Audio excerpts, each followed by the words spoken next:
Gut, sind wir vollzählig? Anwesend. Buonasera. Ja. Herren, heute brauchen wir eine schlaue Lösung für unsere Steckdosen. Und zwar an diesen Typ J 220 Volt Steckdosen würden wir uns orientieren. Also, wir hätten unsere gerne so. Also, wir würden auf solche gehen.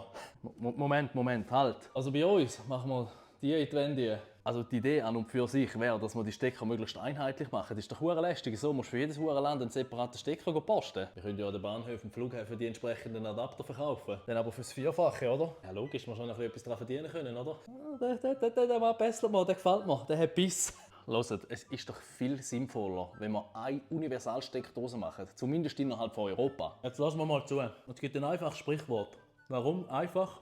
Wenn es auch kompliziert geht. Und darum unsere machen wir so. Nochmal völlig anders. Aber das macht doch keinen Sinn. Den Hurenadapter verlierst du doch am zweiten Tag.